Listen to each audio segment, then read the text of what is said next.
15 अगस्त 1947।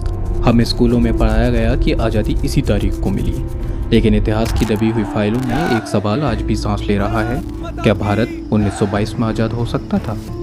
क्या 1946 का नेवी विद्रोह, जिसे इतिहास के पन्नों से गायब कर दिया गया, अंग्रेजों के भागने की असली वजह थी? आज हम महात्मा गांधी की भक्ति नहीं करेंगे, बल्कि उनके कुछ फैसलों का पोस्टमार्टम करेंगे। इतिहास गवाह है, महानता अपने साथ विवाद भी लाती है। आज हम देखेंगे कि कैसे लाल बाल की आग, टैगोर का तर्क, अंबेडकर के अधिकार और 20,000 सैनिकों का विद्रोह गांधी जी की एक नैतिक जिद के आगे हार गए थे। क्या गांधी जी अंग्रेजों के लिए एक सेफ्टी वॉल बन चुके थे? चलिए उस सच को जानते हैं जो आज तक किताबों में नहीं छापा गया। कहानी शुरू होती है गांधी युग की शुरुआत से। उस वक्त देश की कमान थी लाल बाल के हाथों में। बाल गंगाधर तिलक का नारा गूंज रहा था, स्वराज मेरा जन्मसिद्ध अधिकार है। ये नारा पूरे देश में गूंज रहा था। तिलक एक यथार्थवादी रियलिस्ट थे। उनका मानना था कि राजनीति संतों का खेल नहीं है। दुश्मन को हराने के लिए साम दाम दंड भेद सब जायज है। लेकिन 1915 में एंट्री होती है मोहनदास करमचंद गांधी की, और वो अपने साथ एक शर्त लेकर आए, साधनों की पवित्रता। 1918 में तिलक ने गांधी जी को लिखे एक पत्र में समझाया था कि राजनीति साधुओं के लिए नहीं है, हमें कूटनीति यानी डिप्लोमेसी चाहिए। लेकिन गांधी जी का जवाब था, मैं सच्चाई की कीमत पर स्वराज्य भी नहीं लेना चाहूंगा। मुझे लगता है कि अगर हम अहिंसा के मार्ग से स्वराज मांगे तो गांधी 25 सालों से मैं ब्रिटिशों से लड़ रहा हूं। स्वराज्य के लिए खून बहाना ही होगा, नहीं तो मिले हुए स्वराज्य की कोई कीमत नहीं रहेगी। नतीजा क्या हुआ? 1920 आते आते कांग्रेस से तिलक के गरम दिल की विचारधारा साफ हो गई। यह भारतीय राजनीति का वो पहला मोड़ था जहां हमने व्यावहारिकता को पीछे छोड़ दिया और इमोशन को चुन लिया।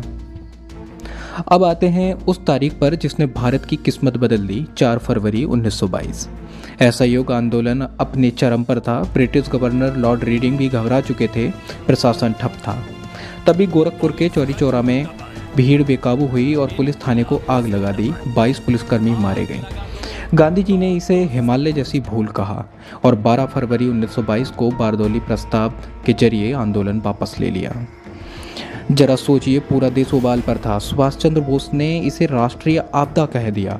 मोतीलाल नेहरू और चित्तरंजन दास जेल में सिर पकड़कर रो पड़े कि कन्याकुमारी के एक गांव की गलती की सजा हिमालय को क्यों मिल रही है। यही वो पल था जब भगत सिंह, चंद्रशेखर आज़ाद और बिस्मिल जैसे युवाओं का गांधीवाद से मोह भंग हो गया। उन्हें लगा कि गांधी जी ने अंग्रेजों के खिलाफ एक लक्ष्मण रेखा खींच दी है। इतिहासकार मानते हैं कि अगर उस दिन गांधी जी ना रुकते तो शायद हमें 1947 का इंतजार नहीं करना पड़ता, देश 1922 में ही आज़ाद हो चुका होता। जहां क्रांतिकारी एक्शन को लेकर नाराज थे, वहीं गुरुदेव रविंद्रनाथ टैगोर बुद्धि को लेकर डरे हुए थे। टैगोर ने उन्हें महात्मा कहा था, लेकिन वो गांधी की अंधभक्ति के सख्त खिलाफ थे।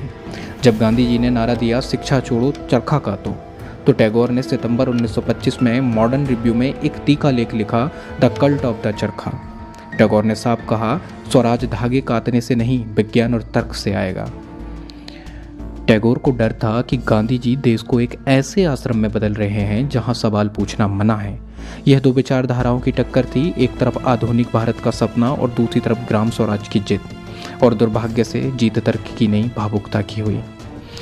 लेकिन गांधी जी की जिद का सबसे विवादास्पद अध्याय लिखा गया 1932 में। ब्रितानवी सरकार ने कम्युनल अवार्ड के तहत दलितों को सेपरेट इलेक्टोरेट यानी कि अलग मताधिकार दे दिया। डॉक्टर अंबेडकर खुश थे कि सदियों से दबे कुचले समाज को अपनी राजनीति में आवाज मिलेगी। लेकिन गांधी जी वो इसके विरोध में यरबदा जेल में आमरण अनशन पर चले गए, जबकि सभी जो क्रांतिकारी थे वो इसके पक्ष में थे। लेकिन गांधी जी का तर्क था कि इसे हिंदू धर्म बंट जाएगा। पूरे देश में अंबेडकर को विलेन बनाया जाने लगा। धमकियां मिली कि अगर गांधी जी को कुछ हुआ तो जिम्मेदार अंबेडकर होंगे। इसे अंबेडकर ने इमोशनल ब्लैकमेल कहा था। अंततः 24 सितंबर 1932 को भारी मन से अंबेडकर को झुकना पड़ा और पूना पैक्ट पर हस्ताक्षर करने पड़े। बाद में अंबेडकर ने कहा था, गांधी जी ने अपनी जान की बाजी लगाकर हमें हमारे राजनीतिक अधिकारों से वंचित कर दिया। क्या यह एक संत का त्याग था या एक राजनेता की जिद थी? फैसला आपको करना है। और अब इतिहास का वो पन्ना जिसे दबा दिया गया, 18 फरवरी 1946, रॉयल इंडियन नेवी का विद्रोह। जहाज HMIS तलवार से शुरू हुई चिंगारी ने पूरे देश को जला दिया। 20,000 नाविक, 78,000 जहाज और जहाज़ों पर कांग्रेस, लीग और कम्युनिस्ट पार्टी के झंडे एक साथ लहरा रहे थे। अंग्रेज डर से कांप रहे थे उन्हें 1857 की क्रांति याद आ गई, लेकिन गांधी जी ने क्या किया? उन्होंने इन वीर सैनिकों का साथ नहीं दिया। गांधी जी ने कहा, हिंसा के जरिए नाविकों को एकता दिखाना अपवित्र है। यानी कि गांधी जी का कहना था कि हिंसा के जरिए नाविक यदि एकता दिखाते हैं तो ये सख्त गलत है। सरदार पटेल गांधी जी के आगे मजबूर हुए और उन्होंने सैनिकों को सरेंडर करवाया। साल 1956 में जब ब्रिटिश पीएम क्लीमेंट एटली भारत आए तो उन्होंने माना था कि अंग्रेजों ने भारत छोड़ो आंदोलन के कारण नहीं, बल्कि 1946 के नेवी विद्रोह के डर से भारत छोड़ा था। लेकिन गांधी जी की अहिंसा की जिद ने उन सैनिकों को इतिहास में बागी बना दिया जो इतिहास के पन्नों से ही गायब हो गए। शायद इसलिए कई अंग्रेज अधिकारी निजी तौर पर मानते थे कि गांधी जी उनके लिए फायदेमंद हैं, क्योंकि जब तक आंदोलन गांधी के हाथ में था वे जानते थे कि हिंसा नहीं होगी। गांधी जी अनजाने में ही सही ब्रिटिश साम्राज्य के लिए एक सेफ्टी बॉल बन गए थे। तो दोस्तों, लाल बाल पाल का जोश, टैगोर का विजन और 1946 का मौका, ये सब इतिहास के वो मोड़ थे जहां भारत का भविष्य कुछ और हो सकता था अगर गांधी जी की जिद बीच में ना आती। हम गांधी जी का सम्मान करते हैं, लेकिन इतिहास के एक डार्क में देखना भी जरूरी है। सिर्फ ब्लैक एंड वाइट में काम नहीं चलता। आपको क्या लगता है, अगर 1946 में गांधी जी सेना के साथ खड़े हो जाते तो क्या भारत के 2 टुकड़े होने से बच जाते? कमेंट में अपनी राय जरूर लिखना।